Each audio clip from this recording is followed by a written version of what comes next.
Hello ನಮಸ್ಕಾರ. ಬಾಲಿವುಡ್ನಲ್ಲಿ ಜುಬಿನ್ ನೌಟಿಯಾಲ್ ಅಂತ ಹೇಳ್ಬಿಟ್ಟು ಒಬ್ಬ ಸಿಂಗರ್ ಇದ್ದಾರೆ. ಅವ್ರ ಹಾಡನ್ನ ಒಂದ್ಸಲ ನೀವು ಕೇಳಿಸ್ಕೊಂಡು ಬನ್ನಿ. ಅದ್ಭುತ ಸಿಂಗರು, ಸದ್ಯಕ್ಕೆ ಬಾಲಿವುಡ್ನಲ್ಲಿ ನಂಬರ್ 1 ಸಿಂಗರ್ ಜುಬಿನ್ ಹಾಡು ಅಂದರೆ ಸಿಕ್ಕಾಪಟ್ಟ ಹುಚ್ಚು ಬಿದ್ದು ಸಾಯ್ತಾರೆ ಜನ. ಆ ಲೆವೆಲ್ಗೆ ಆತನ ಹಾಡಿಗೆ ಫಿದಾಗೋಗಿದ್ದಾರೆ. ಈ ಬಾಲಿವುಡ್ನಲ್ಲಿ ಒಂದು ರಿಯಾಲಿಟಿ ಶೋ, ಅಲ್ಲಿ ಜಡ್ಜ್ ಆಗಿ ಶ್ರೇಯಾ ಘೋಷಾಲು, ಸೋನು ನಿಗಮ್ ಮತ್ತು ಅನುರಾಗ್ ಕಶ್ಯಪ್ ಕೂತಿರ್ತಾರೆ. ಜುಬಿನ್ ನೌಟಿಯಾಲ್ ಅಲ್ಲೊಬ್ಬ ಸ್ಪರ್ಧಿ. ಹಾಡ್ತಾರೆ, ಸಖತ್ತಾಗಿ ಹಾಡ್ತಾರೆ. ಶ್ರೇಯಾ ಘೋಷಾಲ್ ಮತ್ತು ಅನುರಾಗ್ ಕಶ್ಯಪ್ ಓಕೆ ಅಂತಾರೆ. ಸೋನು ನಿಗಮ್ ಅವಮಾನ ಮಾಡುತ್ತಾನೆ, ಚೆನ್ನಾಗಿಲ್ಲ ಅಂತ ಹೇಳ್ತಾನೆ. ಇದೇ ಸೋನು ನಿಗಮ್ ಇದೇ ಥರ ರಿಯಾಲಿಟಿ ಶೋ ಮೂಲಕ ಹಾಡ್ತಾನೆ ಚಿತ್ರರಂಗಕ್ಕೆ ಪದಾರ್ಪಣೆ ಮಾಡಿರೋದು. ಬಾಲಿವುಡ್ನಲ್ಲಿ ಭಾಳ ಫೇಮಸ್ ಸಿಂಗರ್ ಆಗದೇ ಇದ್ದರೂ ತಕ್ಕ ಮಟ್ಟಿಗೆ ಒಬ್ಬ ಸಿಂಗರ್ ಆಗಿಬಿಟ್ಟು ಹೆಸರು ಮಾಡ್ತಾರೆ. ಆತನ ವಾಯ್ಸ್ನಲ್ಲಿರುವಂತಹ ಹೆಂಗಸಿನ ಧ್ವನಿ ಅದು ಸ್ವಲ್ಪ ಡಿಫ್ರೆಂಟ್ ಆಗಿರೋದ್ರಿಂದ ಒಂದಿಷ್ಟು ಅವಕಾಶಗಳು ಆರಂಭದಲ್ಲಿ ಸಿಕ್ಕಿದ್ವು. ಕಡೆಗೆ ಆತನ ಧ್ವನಿಗೆ ಅಭಿಮಾನಿಗಳ ಕೊರತೆಯಿಂದ ಕೆಸೆಟ್ಟುಗಳು ಮಾರಾಟ ಆಗಲಿಲ್ಲ ಮಾರ್ಕೆಟಲ್ಲಿ. ಒಬ್ಬ ಉದಿತ್ ನಾರಾಯಣ್, ಕುಮಾರ್ ಸಾನು ಅವರಾದ ನಂತರದ ಪೀಳಿಗೆಯಲ್ಲಿ ಸೋನು ನಿಗಮ್ ಏನೋ ಸ್ವಲ್ಪ ಅವರ ಜಾಗವನ್ನು ಫುಲ್ಫಿಲ್ ಮಾಡಬಹುದಾ ಅನ್ನುವಂಥ ನಿರೀಕ್ಷೆ ಇತ್ತು. ಆದರೆ ಆ ನಿರೀಕ್ಷೆಯನ್ನು ಈ ಸೋನು ನಿಗಮ್ ಹುಸಿಗೊಳಿಸಿದ್ದ. ಹಾಗಾಗಿ ಆತನಿಗೆ ಅವಕಾಶಗಳೇ ಸಿಗಲಿಲ್ಲ. ಅದರಲ್ಲೂ ಬಾಲಿವುಡ್ಡಿನ 3 ಖಾನ್ಗಳ ಸಿನಿಮಾಗಳಿಗೆ ಒಂದೊಂದು ಹಾಡುಗಳನ್ನು ಅಲ್ಲಲ್ಲಿ ಹಾಡ್ತಾ ಇದ್ದಂಥ ಈತ ಯಾವಾಗ ಈ ಅಜಾನ್ ವಿರುದ್ಧ ಮಾತಾಡಿದ್ನೋ, ಅಜಾನಿಂದ ನನಗೆ ಇರಿಟೇಷನ್ ಆಗ್ತದೆ, ನಮಗೆ ಸಿಕ್ಕಾಪಟ್ಟೆ ಡಿಸ್ಟರ್ಬ್ ಆಗುತ್ತೆ, ಅವ್ರ ಟೈಮ್ ಚೇಂಜ್ ಮಾಡ್ಕೋಬೇಕು, ಅಜಾನ್ ಸ್ಟಾಪ್ ಆಗಬೇಕು ಅಂತ ಹೇಳ್ಬಿಟ್ಟು ಬೇಕಾಬಿಟ್ಟು ಒಂದು ಸಮುದಾಯದ ವಿರುದ್ಧವಾಗಿ ಒಂದಿಷ್ಟು ಸ್ಟೇಟ್ಮೆಂಟ್ಗಳನ್ನು ಕೊಟ್ಟ. ಅದಾದ ನಂತರ ಅಂತೂ ಬಾಲಿವುಡ್ಡು ಹೆಚ್ಚು ಕಮ್ಮಿ ಆತನನ್ನು ರಿಜೆಕ್ಟೇ ಮಾಡಾಕ್ತು. ಯಾಕಂದರೆ ಮನಸ್ಸಲ್ಲಿ ವಿಷವನ್ನು ತುಂಬಿಕೊಂಡಂಥ ವ್ಯಕ್ತಿ ಆತ ಒಳ್ಳೆ ಸಿಂಗರು ಅಥವಾ ಒಳ್ಳೆ ವ್ಯಕ್ತಿ ಆಗೋದಕ್ಕೆ ಸಾಧ್ಯನೇ ಇಲ್ಲ. सेक्युलर होने का मतलब ये नहीं है कि आप बर्दाश्त करें, उल्टा सोच रहे हैं आप। नहीं, आप ये कहना चाह रहे हैं ना, लाउड स्पीकर का टाइम कर दो भैया। हेलो, लाउड स्पीकर का टाइम। ಹಾಡು ಬರೆಯೋನು, ಹಾಡು ಹೇಳೋನು ಒಂದು ವಿಶಾಲ ಹೃದಯವನ್ನು ಹೊಂದಿರಬೇಕಾಗುತ್ತೆ. ಅದಿಲ್ಲದ ಈತ ಒಬ್ಬ ಕಪಟಿ ಅಂತ ಹೇಳ್ಬಿಟ್ಟು ಆತನನ್ನು ದೂರ ಇಡ್ತಾರೆ. ದೂರ ಇಟ್ಟ ಮೇಲೆ ಇನ್ನೇನು ಅವಕಾಶಗಳು ಸಿಗಬೇಕು, ಜೀವನ ನಡಿಬೇಕಲ್ಲ ಸ್ವಾಮಿ, ಹೊಟ್ಟೆಪಾಡು. ಹಾಗಾಗಿ ಈ ಆರ್ಕೆಸ್ಟ್ರಾಗಳಲ್ಲಿ ಹಾಡೋದಕ್ಕೆ ಶುರು ಮಾಡ್ದ. ಯಾರಾದರೂ ಯಾವುದಾದ್ರೂ ಕಾರ್ಯಕ್ರಮಕ್ಕೆ ಕರೆದಾಗ, ಏನಾದರೂ ಹಬ್ಬ ಹರಿದಿನಗಳು ಇರ್ತವೆ, ಅಲ್ಲಿ ಹೋಗ್ಬಿಟ್ಟು ಹಾಡೋದಕ್ಕೆ ಶುರು ಮಾಡ್ದ.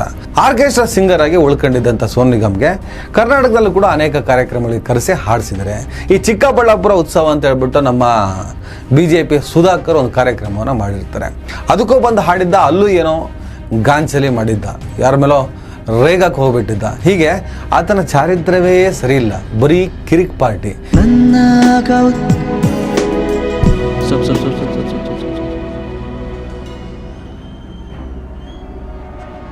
कुछ और गाऊं क्या? Should I stop singing Kannada? तो ये कौन सा वो जो बजा रहे वो कौन बजा रहे थे? तू ऐसे करना, तू बजा दे, मैं खड़ा रहता हूँ, चल तू गा, चल. ಇದೇ ಸೋನು ನಿಗಮ್ ಕರ್ನಾಟಕದಲ್ಲಿ ಒಂದು ಕಾರ್ಯಕ್ರಮಕ್ಕೆ ಹಾಡಕ್ಕೆ ಬರ್ತಾನೆ. ಸಹಜವಾಗಿಯೇ ಕನ್ನಡಿಗರು ಕನ್ನಡ ಹಾಡನ್ನು ಹಾಡಪ್ಪ ಅಂತ ಕೇಳ್ಕೊಂಡಿದ್ದಾರೆ. ಕನ್ನಡ ಕನ್ನಡ ಕನ್ನಡ ಅಂತ ಹೇಳಿದ್ರೆ ಬರೀ ಹಿಂದಿಯಲ್ಲಿ ಬಿಡ್ತಾ ಇರುತ್ತೆ ನೀನು. ಹಾಗಾಗಿ ಕನ್ನಡ ಹಾಡು ಅಂತ ಹೇಳ್ತಾರೆ. ಕರೆಸಿದ್ದೇ ಇವರಲ್ವಾ, ಕಾಸು ಕೊಡೋದು ಇವರಲ್ವಾ, ಇವ್ರು ಹೇಳ್ದಂಗೆ ಕೇಳಬೇಕಲ್ವಾ. ಒಬ್ಬ ಆರ್ಕೆಸ್ಟ್ರಾ ಸಿಂಗರ್ ಮತ್ತೇನೇನು ಮಾಡಬೇಕು, ಇವನು ಸಿಟ್ ಮಾಡ್ಕೊತಾನೆ. ಹೀಗೆ ಮಾಡಿದ್ದಕ್ಕೆ ಪಹಲ್ಗಾಮ್ನಲ್ಲಿ ಭಯೋತ್ಪಾದಕರು ಆ ಕೃತ್ಯವನ್ನು ಮಾಡಿದ್ವು ಅಂತ ಹೇಳ್ತಾರೆ. यही कारण है पहलगाम में जो हुआ है ना, यही कारण है जो कर रहे हो यहाँ पे जो किया था ना अभी. ಪಹಲ್ಗಾಮ್ ದುರಂತಕ್ಕೂ ಕನ್ನಡದಲ್ಲಿ ಹಾಡು ಅಂದಿದ್ದಕ್ಕೂ ಏನಾದ್ರು ಸಂಬಂಧ ಇದೆಯಾ? ಅಲ್ಲಿಗೆ ಇವನೊಬ್ಬ ಅಬ್ನಾರ್ಮಲ್, ಇವನೊಬ್ಬ ಮಾನಸಿಕ ರೋಗಿ, ಒಬ್ಬ ಹುಚ್ಚ, ಅರೆ ಹುಚ್ಚ ಅನ್ನೋದು ಕನ್ಫರ್ಮ್ ಆಗ್ತದೆ. ಅದಾದ ಮೇಲೆ ಈ ಇಶ್ಯೂಗೆ ಸಂಬಂಧಪಟ್ಟಾಗೆ ಒಂದಿಷ್ಟು ಚರ್ಚೆಗಳು ಯಾವಾಗ ಶುರು ಆಗುತ್ತೋ, ಅದು ಜಿಮ್ಮಲ್ಲಿ ನಿಂತ್ಕೊಂಡು ಅಲ್ಲೂ ಕೂಡ ಕನ್ನಡ ಕನ್ನಡ ಕನ್ನಡ ಕನ್ನಡ ಅಂತ ಹೇಳ್ಬಿಟ್ಟು ಮತ್ತೆ ಕನ್ನಡದ ಬಗ್ಗೆ ತುಚ್ಛವಾಗಿ ಮಾತಾಡ್ತಾನೆ. एक होता है कन्नड़ा कन्नड़ा कन्नड़ा कन्नड़ा कन्नड़ा और एक होता है कन्नड़ा कन्नड़ा कन्नड़ा. फर्क है दोनों में. सिर्फ 4-5 गुंडे टाइप थे जो वहां पे चिल्ला रहे थे. उनको इनफैक्ट वहां के हजारों लोग मना भी करते थे. और रोका, लड़कियां मुझे याद उनको चिल्ला रही बोली थी मत करो ऐसे, डोंट डिस्टर्ब द सीन। उन 5 को ये बताना और ये याद दिलाना बहुत जरूरी था कि पहलगाम में जब पैंट उतारी गई थी तो भाषा नहीं पूछी गई थी। ಕನ್ನಡ ಹಾಡನ್ನು ಕೇಳಿದಂಥ ಕನ್ನಡಿಗರನ್ನ ಗೂಂಡಗಳು ಅಂತ ಕರೀತಾನೆ, ರೌಡಿಗಳು ಅಂತ ಕರೀತಾನೆ. ಕ್ಷಮಿಸ್ಬೇಕಾದವನ್ನ ಕ್ಷಮಿಸಬಾರ್ದು. ಈ ಉತ್ತರ ಭಾರತದ ಗಾಂಚಲಿಗಳು ಹೀಗೆ ಇರ್ತವೆ. ನಿಮಗೆ ಗೊತ್ತಿರಲಿ, ಹೈಯೆಸ್ಟ್ ಟ್ಯಾಕ್ಸ್ ಪೇಡ್ ಸ್ಟೇಟ್ಗಳು ಅಂತಿದ್ರೆ ಅದು ಸೌತ್ ಇಂಡಿಯಾ, ಕರ್ನಾಟಕ, ತಮಿಳುನಾಡು ಸೇರಿದಾಗೆ ಭಾಳ ದೊಡ್ಡ ಪ್ರಮಾಣದಲ್ಲಿ ನಾವು ಟ್ಯಾಕ್ಸನ್ನು ಕಟ್ತೀವಿ. ಆದರೆ ಕೇಂದ್ರದಿಂದ ಬಿಡುಗಾಸನ್ನು ಪಡ್ಕೊತೀವಿ. ಹಾಗಂತ ಕೇಂದ್ರವನ್ನು ಗಂಭೀರವಾಗಿ ದೂರಕ್ಕಾಗಲ್ಲ. ಯಾಕಂದರೆ ಉತ್ತರ ಭಾರತ ನಡಿಬೇಕು ಅಂದರೆ, ಉತ್ತರ ಭಾರತವನ್ನು ಸಾಕಬೇಕು ಅಂದರೆ ದಕ್ಷಿಣ ಭಾರತದ ದುಡ್ಡು ಬೇಕೇ ಬೇಕು, ಕನ್ನಡಿಗರ ದುಡ್ಡು ಬೇಕೇ ಬೇಕು. ಸೋನು ನಿಗಮ್ ಹುಟ್ಟಿದ ರಾಜ್ಯ ನಡಿಬೇಕು ಅಂದರೆ ಕನ್ನಡಿಗನ ಟ್ಯಾಕ್ಸ್ ಹಣ ಅಲ್ಲಿ ತಲುಪಲೇಬೇಕು. ಕನ್ನಡಿಗನ ಹಣದಿಂದ ಅವ್ರ ಅಕ್ಕಿ ಖರೀದಿ ಮಾಡಲೇಬೇಕು. ಖರೀದಿಸಿದ ಅಕ್ಕಿನ ಅವರಿಗೆ ತಿನ್ನಿಸಲೇಬೇಕು, ಉಣಿಸ್ಲೇಬೇಕು, ಇಲ್ಲ ಸತ್ತೋಗ್ಬಿಡ್ತಾರೆ. ಈ ಸ್ಥಿತಿ ಇದೆ ಉತ್ತರ ಭಾರತದ್ದು. ಭಾರತ ಅಂತ ಬಂದಾಗ ನಾವೆಲ್ಲರೂ ಒಂದೇ. ಈಗ ಕನ್ನಡಿಗ ಉತ್ತರ ಭಾರತದ ಯಾವುದೇ ರಾಜ್ಯಕ್ಕೆ ಹೋದಾಗ ಆ ರಾಜ್ಯದ ಪ್ರಾದೇಶಿಕತೆಯನ್ನು ಗೌರವಿಸಬೇಕಾಗ್ತದೆ. ಉತ್ತರ ಭಾರತದಿಂದ ನಮ್ಮ ರಾಜ್ಯಕ್ಕೆ ಬರ್ತಾರೆ, ನಮ್ಮ ಬೆಂಗಳೂರಿನಲ್ಲೇ ತಗೊಳ್ಳಿ, ಎಷ್ಟು ಗಾಂಚಲಿಗಳನ್ನು ಮಾಡ್ತಾರೆ. ಇಲ್ಲೇ ಬರ್ತಾರೆ, ಇಲ್ಲೇ ದುಡಿತಾರೆ, ಇಲ್ಲೇ ತಿಂತಾರೆ, ಇದೇ ನಾಡಿಗೆ ಬೈತಾರೆ, ಇದೇ ಭಾಷೆಗೆ ಬೈತಾರೆ. ಮೊನ್ನೆ ಬೆಂಗಳೂರಿನ ಗೋಪಾಲನ್ ಮಾಲ್ ಬಳಿ ಶಿವರಾಮ್ ನಗರದ್ದು ಶೀಲಾದಿತ್ಯ ಬೋಸ್ ಅಂತ ಒಬ್ಬ ವಿಂಗ್ ಕಮಾಂಡರು ಟ್ರಾಫಿಕ್ನಲ್ಲಿ ಆಗಿರುವಂಥ ಗಲಾಟೆಗೆ ಕನ್ನಡ ಅಂತ ಹೇಳ್ಬಿಟ್ಟು, ನನಗೆ ಕನ್ನಡ ಮಾತಾಡಬೇಕು ಅಂತ ಹೇಳ್ಬಿಟ್ಟು ಕನ್ನಡದ ಹೆಸರಿನಲ್ಲಿ ದೌರ್ಜನ್ಯ ಮಾಡ್ದ ಅಂತ ಹೇಳ್ಬಿಟ್ಟು ಇಡೀ ಪ್ರಕರಣ ಟ್ವಿಸ್ಟ್ ಮಾಡೋದಕ್ಕೆ ಪ್ರಯತ್ನವನ್ನು ಪಡ್ತಾನೆ ಒಬ್ಬ ವಿಂಗ್ ಕಮಾಂಡರು. ಕಡೆಗೆ CCTV ಆತನ ಮುಖವಾಡವನ್ನು ಬಯಲು ಮಾಡುತ್ತೆ. ಅದಾದ್ಮೇಲೆ ಧ್ರುವರೆಡ್ಡಿ ಅನ್ನೋ ಯೂಟ್ಯೂಬರು ಪಹಲ್ಗಾಮ್ ದುರಂತಕ್ಕೆ ಸಂಬಂಧಪಟ್ಟ ಹಾಗೆ ಒಳ್ಳೆ ಯೂಟ್ಯೂಬರ್, ನಾವೆಲ್ಲ ಫಾಲೋ ಮಾಡ್ತಿರೋಂಥ ಒಬ್ಬ ಯೂಟ್ಯೂಬರ್, ಆತ ಕೂಡ ಕನ್ನಡ ನಾಡಿನ ಬಗ್ಗೆ ಕನ್ನಡ ಮಾತಾಡು ಅಂತ ಹೇಳ್ಬಿಟ್ಟು ಅಲ್ಲೂ ಕೂಡ ಭಯೋತ್ಪಾದನೆ ನಡೆಯುತ್ತೆ ಅನ್ನೋ ಆ್ಯಂಗಲ್ನಲ್ಲಿ ಮಾತಾಡ್ತಾರೆ. ಉತ್ತರ ಭಾರತದವರಿಗೆ ಒಂದು ರೋಗ ಇದು. ಆತ ಯಾರೇ ಆಗಲಿ, ಯಾವುದೇ ಪಕ್ಷದವನಾಗಿರಲಿ, ಯಾವುದೇ ಸಿದ್ಧಾಂತದಲ್ಲಿರಲಿ, ದಕ್ಷಿಣ ಭಾರತ ಕಂಡ್ರೆ ಅದೇನೋ ಉರಿ ಇವರಿಗೆ. ಉತ್ತರ ಭಾರತದಲ್ಲಿ ಒಂದು ರೋಗ. ನಮ್ಮಿಂದನೇ ಬದುಕ್ತಾರೆ, ನಮ್ಮ ಅನ್ನವನ್ನೇ ತಿಂತಾರೆ, ನಮ್ಮನ್ನೇ ಬೈತಾರೆ. ಇಲ್ಲಿಂದ ಅಲ್ಲಿ ತಲುಪು ಅನ್ನ ತಿಂದು ಅಲ್ಲಿ ಕೂತ್ಕೊಂಡು ಬೈದ್ರೆ ಬೇರೆ ಮಾತು.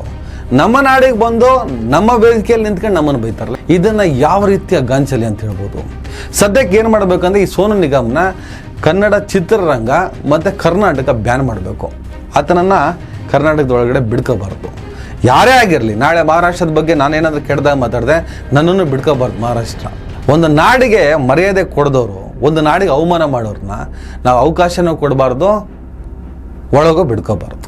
ಆ ಮೂಲಕ ಅವರಿಗೆ ತಕ್ಕ ಪಾಠವನ್ನು ಕಲಿಸ್ಬೇಕು. ಸದ್ಯಕ್ಕೆ ಆತನ ಮೇಲೆ ಅವಲಹಳ್ಳಿ ಪೊಲೀಸ್ ಠಾಣೆಯಲ್ಲಿ FIR ಆಗಿದೆ. ಅವರು ನೋಟಿಸ್ ಕೂಡ ಜಾರಿ ಮಾಡಿದ್ದಾರೆ. ಅದಕ್ಕೇನು ಉತ್ತರ ಕೊಡ್ತಾನೋ, ಅವ್ನು ಏನು ಉತ್ತರ ಕೊಡಲಿ, ಉತ್ತರ ಕೊಡದೇ ಇರಲಿ. ಕನ್ನಡಿಗರು, ಕನ್ನಡ ನಾಡು, ಇನ್ನು ಮುಂದೆ ಆತನಿಗೆ ಯಾವುದೇ ರೀತಿಯಲ್ಲೂ ಅವಕಾಶ ಕೊಡಬಾರ್ದು. ಅವನು ಕಡಿಮೆ ಅಂದರೂ 100 ಕನ್ನಡದ ಹಾಡುಗಳನ್ನು ಹಾಡಿದ್ದಾನೆ. ಕೋಟ್ಯಾಂತರ ರೂಪಾಯಿಯನ್ನು ಕರ್ನಾಟಕದಿಂದ ದುಡ್ಕೊಂಡಿದ್ದಾನೆ.